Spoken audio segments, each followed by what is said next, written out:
సహజంగా మనిషికి బట్టలు చిరిగిపోతే టైలర్ దగ్గర తీసుకెళ్తాడు, చెప్పులు తెగిపోతే చెప్పులు కుట్టేవాడి దగ్గర తీసుకెళ్తాడు, బైక్ పాడైపోతే మెకానిక్ దగ్గర తీసుకెళ్తాడు.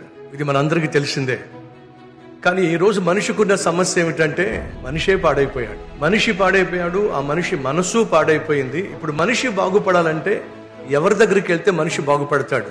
మనిషిని సృష్టించిన దేవుని దగ్గరికి వెళితేనే మనిషి బాగుపడతాడు. పాడైపోయిన మనిషి బాగుపడాలంటే మనిషిని సృష్టించిన దేవుని దగ్గరికి వెళ్ళాలి. ఆ దేవుని దగ్గరికి మనిషి వెళ్ళలేడని చెప్పి ఆ దేవుడే ఈ భూమి మీదకు దిగొచ్చేశాడు. కాబట్టే క్రిస్మస్. యేసుక్రీస్తు ఒక మతానికి సంబంధించిన వాడు కాదు, ఒక ప్రాంతానికి సంబంధించిన వాడు కాదు, ఒక కులానికి సంబంధించిన వాడు కాదు, ఒక వర్గానికి సంబంధించిన వాడు కానే కాదు.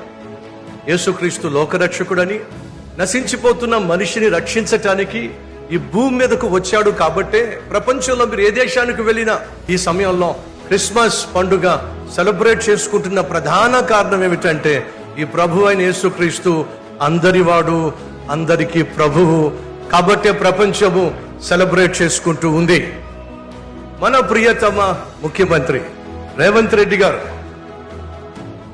దేవుడు మీకు ఇచ్చినటువంటి విలువైన స్థానం, మీరు ఒక ప్రాంతానికో, ఒక వర్గానికో, ఒక కులానికో, ఒక మతానికో చెందినవారు కాదు, అందరినీ సమానంగా చూసేవారు. కాబట్టే కదండి మేమందరం రాగలిగాం, ఈ విధంగా ప్రభువును క్రిస్మస్ లో ఆరాధించగలుగుతున్నాం. మీకు నా హృదయపూర్వకమైన ధన్యవాదాలు. యేసుక్రీస్తు లోకానికి వచ్చినప్పుడు మనిషిని ప్రేమించడానికి వచ్చాడు, ప్రేమను చూపించడానికి వచ్చాడు, ప్రేమను నేర్పించడానికి వచ్చాడు. అందరినీ సమానంగా చూసిన ప్రభు పేదవారిని మరెక్కువగా ప్రేమించాడు. అలాగే ధనవంతుల్ని ప్రేమించే వాళ్ళు ఉంటారు, పలకరించే వాళ్ళు ఉంటారు, పొగిడే వాళ్ళు ఉంటారు, కానీ పేదల్ని ఎవరూ పట్టించుకోరు.